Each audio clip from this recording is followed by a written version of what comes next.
Hello student, we have discuss in our last video. जैसे कि last video में Rahul sir discuss कर चुके थे, आपके चैप्टर जो 6 था टिश्यूज वो कंप्लीट हो चुका है। उसी सीरीज में आगे बढ़ते हैं चैप्टर 5 की तरफ, the fundamental unit of life. जितनी भी थ्योरी 6 चैप्टर है आपके टिश्यू वाले, उसमें राहुल सर ने आप लोगों को लिखवाई थी। उस थ्योरी को ध्यान में रखते हुए आप लोग क्वेश्चन आंसर को कंप्लीट कर लीजिएगा, ठीक है। थ्योरेटिकल जो क्वेश्चन थे वो जो राहुल सर ने थ्योरी लिखवाई थी उसमें कंप्लीट करवा दिए। आज की इस वीडियो में राहुल सर आप लोगों को चैप्टर 5 और उसके कुछ बेसिक के बारे में बात करेंगे, ठीक है। इस चैप्टर के अंदर मैंने आपको बताया था जो प्लेनेट है, अर्थ है, वो क्या होते हैं, एक इनहेबिटेट होते हैं, डिफरेंट टाइप के लिविंग ऑर्गेनिज्म रहते हैं हमारे प्लेनेट पर या अर्थ पर बोल सकते हैं। कुछ सिमिलर नजर आते हैं, कुछ डिसिमिलर, यानी कि कुछ में सिमिलर क्वालिटीज होती हैं, कुछ में डिफरेंट डिफरेंट होते हैं, ठीक है। अभी आपको नॉलेज के लिए बता रहे हैं राहुल सर, तो हेडिंग डालिए डिस्कवरी ऑफ सेल। सेल की डिस्कवरी आपको लिखना चाहे तो आप लिख सकते हैं, मेन चैप्टर अभी बाद में स्टार्ट करेंगे।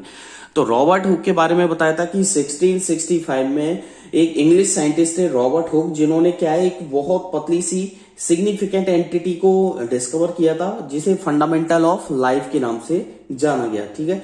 उन्होंने क्या ऑब्जर्व किया था, उन्होंने ऑब्जर्व किया a thin shaving of cork, cork की एक पतली सी शेविंग यानी पतली शेविंग को ऑब्जर्व किया।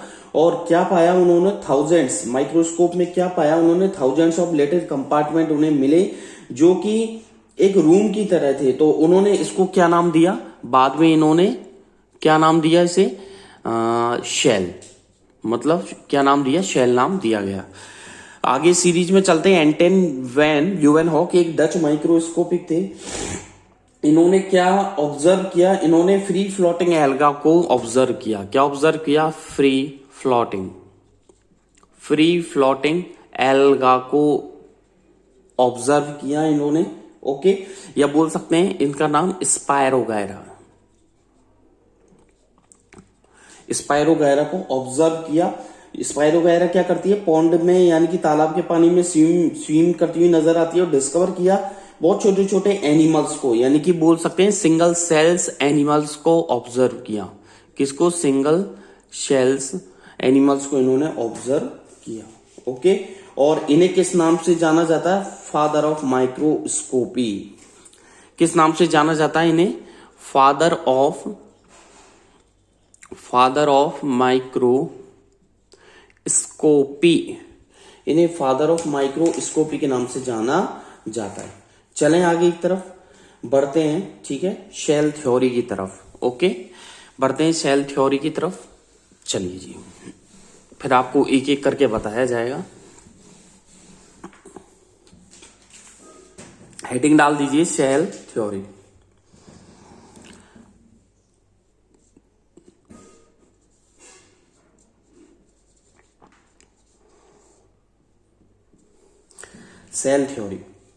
सेल थ्योरी की बात करें कि वो रॉबर्ट हुक ने क्या ऑब्जर्व किया था, एक छोटी सी, मतलब जो शेल्स थी उसकी छोटी छोटी दीवारों को, या बोल सकते हैं देख नहीं पाया था वो कि इनके अंदर क्या है, शेल के अंदर क्या इनर कंटेंट है, ठीक है। तो उन्हें क्या हुआ था, तो देखिए आगे मैं आपको लेके चलता हूं। शेल में क्या क्या क्या क्या थे, ऑब्जर्वेशंस क्या क्या किए गए थे, ठीक है। चलिए, रॉबर्ट हुक, इसमें लिखिएगा, थोड़ा बहुत आप लोगों को लिखवा दिया जाता है, जिससे थोड़ा बहुत आप लोगों के पास थ्योरेटिकल मैटर रहेगा। सेल थ्योरी में लिखिएगा, रॉबर्ट हुक ऑब्जर्व्ड, क्या ऑब्जर्व किया था, only the Robert Hooke observed only the thicken balls, THICKENED, thicken balls of the shell, okay. Shells की जो मोटी दीवारें उन्हें ऑब्जर्व करना पॉसिबल नहीं हो पाएगा। उन्हें पॉसिबल करने की कोशिश की थी, लेकिन it can't be possible and couldn't view, उन्हें नहीं देखा जा सकता था, could not view the inner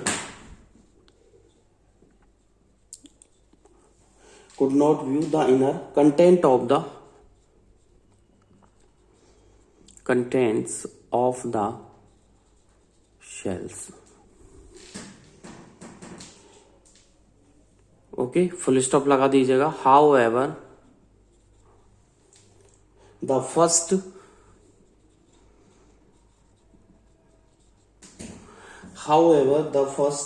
sightings of the SIGHTING sightings of the internal action of the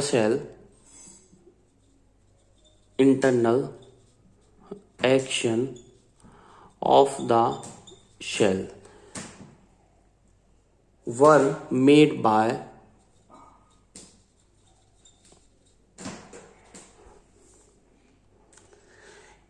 ठीक है,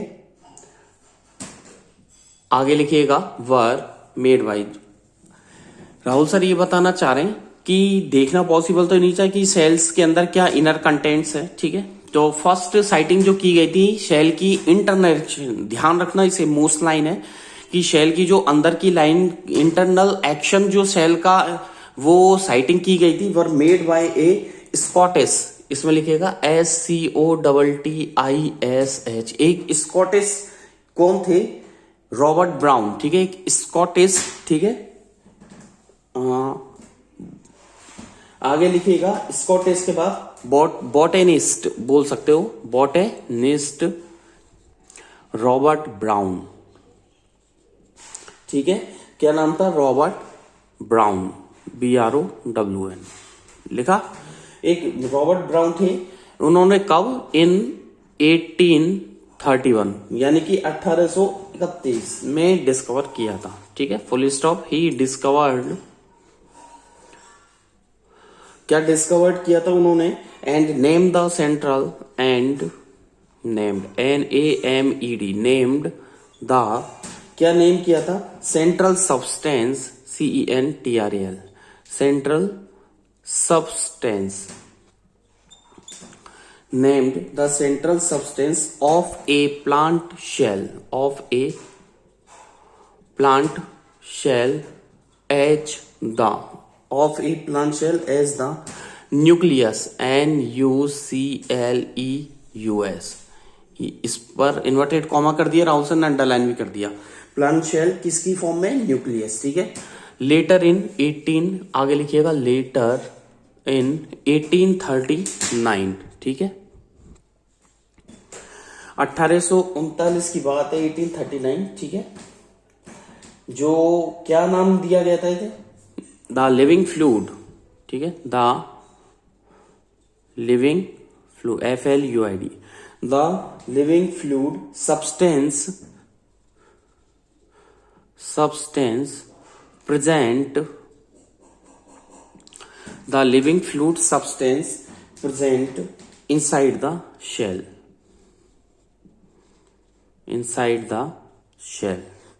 ओके, एज प्रोटोप्लाज्म उसे बोला जा सकता है, प्रोटोप्लाज्म। ठीक है, चले आगे। और भी कई सारे हैं, बात करें कि इन 1838 की बात करें। ठीक है, मैं थोड़ा बहुत और बता देता हूं, स्टार लगा करके आप लिख लीजिएगा, 2 लाइन और लिख लीजिएगा। इन 1839। ठीक है, 1838 एक सेकेंड, इन 1838 की बात करते हैं। ठीक है, 1838 में कौन थे? मैथियास शेल्डन, लिखिएगा M शेल्डन, जिसका पूरा नाम क्या है? M Sheldon. ठीक है, और एक है आपके T शेल्डन, तो इसका नाम है Matthias, MATTHIAS, Matthias Schleiden, SHSCH। ठीक है, LEIDEN। ठीक है, इन 1838। ठीक है, मैथियास शेल्डन। ठीक है, proposed that, आगे लिखिएगा, proposed that all plants comprise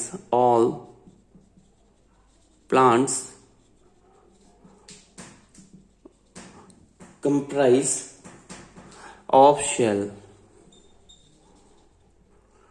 all plants comprise of shells later in 1839. Later in 1839. 1839 की बात करें, थियोडोर, THEODOR, थियोडोर, ठीक है, स्वान, SCHWANN, ठीक है। अब बात करेंगे 1839 की, थियोडोर स्वान की, ठीक है। ये जर्मन जूलॉजिस्ट है, ये जर्मन जूलॉजिस्ट, ये जर्मन जूलॉजिस्ट है, इंडिपेंडेंटली कंफर्म्ड, इंडिपेंडेंटली कंफर्म्ड। इन्होंने क्या किया, इंडिपेंडेंटली कंफर्म किया था, खुद ने ही अपने आप से, मतलब कोई भी इन्हें हेल्प नहीं मिली, तो इन्होंने क्या किया था, थियोडोर स्वान ने 1839 में, ठीक है, 1839 में थियोडोर स्वान ने, ये जर्मन जूलॉजिस्ट थे, इंडिपेंडेंटली इन्होंने कंफर्म किया था, क्या कंफर्म किया कि all living things,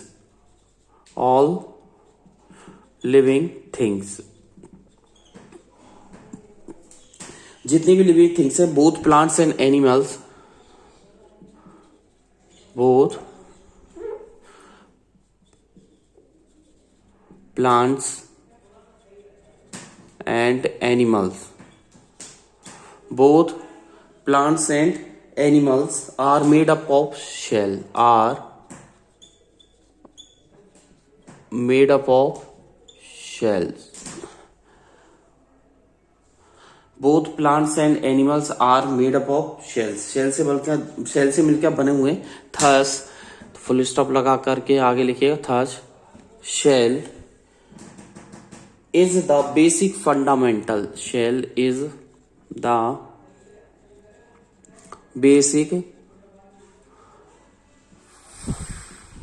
basic fundamental and structural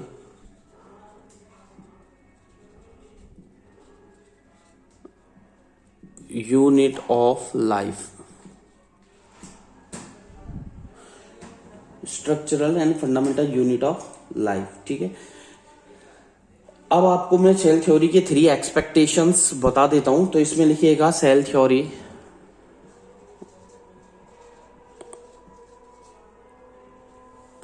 इसमें लिखिएगा cell theory has 3 main, cell theory has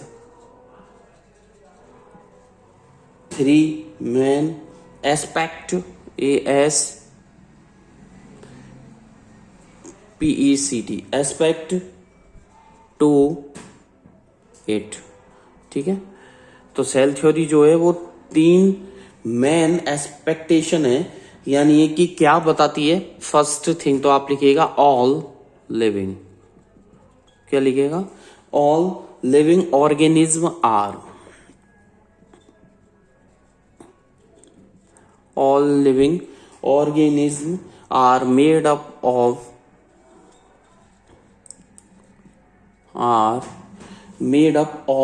single or many cell,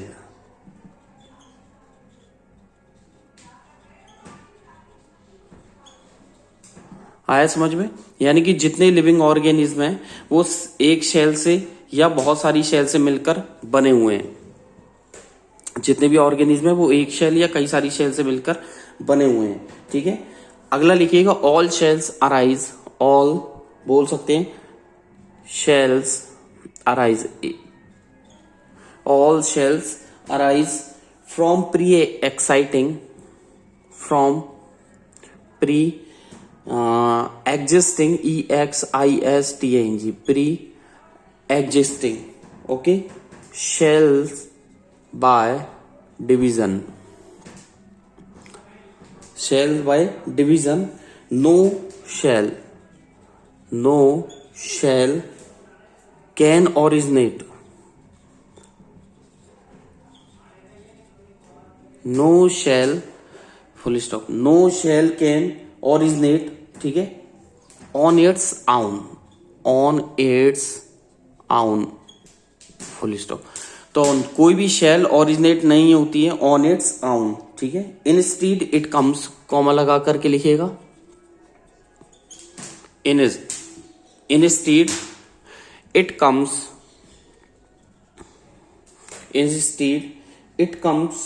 into existence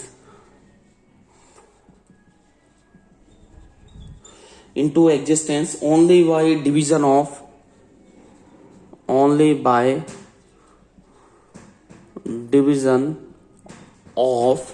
लिखिएगा only by division of an already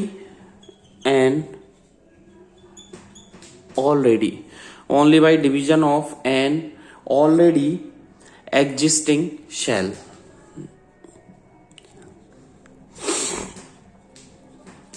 यानी कि जितनी भी कोशिकाएं होती हैं वो अराइज होती है अपनी पुरानी कोशिकाओं से होती है। अब जब पुरानी कोशिकाओं का क्या होता है, डिवीजन होता है, टूटती हैं तो नई शेल बनती है। लेकिन कोई भी शेल ओरिजिनेट अपने आप से ओरिजिनेट नहीं होती है, ध्यान रखना। तो क्या होता है कि अपने आप से ओरिजिनेशन नहीं होता है, बट उनके ही प्री एग्जिस्टेंस है। और कहा भी जाता है कि जितनी भी शेल्स है वो पुरानी शेल के डिवीजन से ही कंप्लीट हुई है। ओके, आगे लिखिएगा the shell is a fundamental, the shell is a fundamental. जो शेल होती है, the shell is a fundamental unit of structure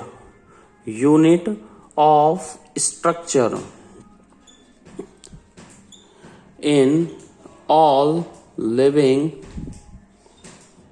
organism,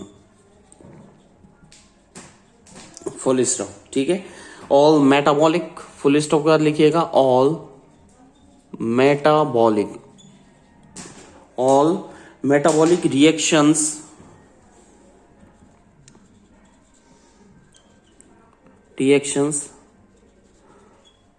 take place, all metabolic reactions take place in a shell, full stop। तो the shell is a fundamental, जो shell होती है वो fundamental क्या होती है, unit of structure in living organism होती है। ठीक है, और जो ऑल मेटाबॉलिक बोल सकते हैं, मेटाबॉलिक रिएक्शंस टेक प्लेस, ठीक है, इन ए शेल।